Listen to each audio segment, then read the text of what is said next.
Mais avant d'agir dans cette précipitation, comprend-on ce qui se joue?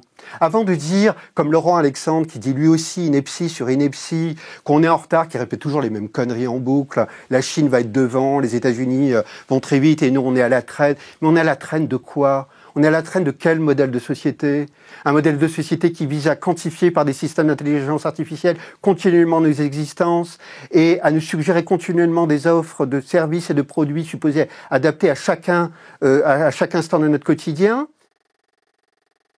Et Laurent Alexandre qui nous dit que la technologie et la science vont nous sortir.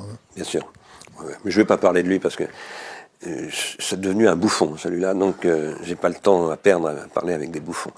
Mais ce que je soutiens, moi, c'est que à très court terme, pour tout le monde, y compris pour le bouffon Laurent Alexandre, tout ça n'est pas viable. Tout ça, c'est le produit d'une guerre économique.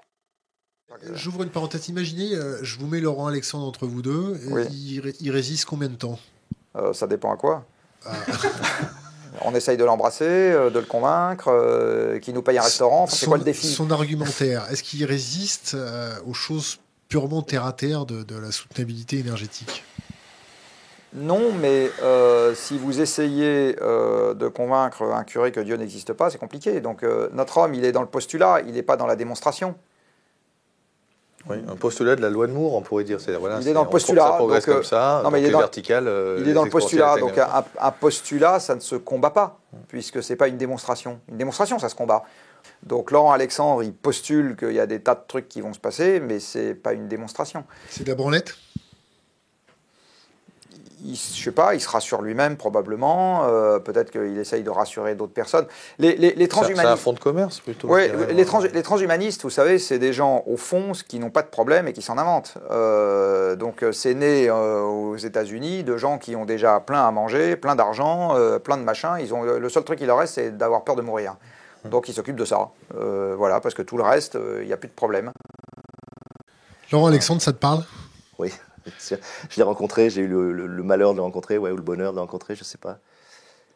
Laurent Alexandre, c'est une caricature, quoi. C'est-à-dire que Laurent Alexandre, c'est le type qui a donc fondé Doctissimo, qu'il a revendu quand même 140 millions d'euros, faut quand même le savoir, qui après ça a monté une boîte de séquençage de gènes, et qui est un gars qui, pour son plaisir, je pense, son bonheur, sa perversion, son égocentrisme, j'en sais rien, mais a décidé d'investir les médias, de saturer les médias, d'une sorte de disque que moi j'appelle le messie du transhumanisme, c'est-à-dire qu'il amène en France les idées du transhumanisme, tout en se targuant de n'être que dans une forme d'alerte ou d'avant, je sais pas comment dire ça, d'avant-proue un peu du phénomène, alors qu'en fait il essaie d'acclimater les idées du transhumanisme dans la presse française, mais toujours il l'avance comme ça en disant non mais si vous voulez, je sais pas ce que je voudrais qu'il advienne, mais vous savez quand même, c'est ce qui va arriver, quoi. C'est cette idée, de toute façon, que vous le vouliez ou non, ça va arriver.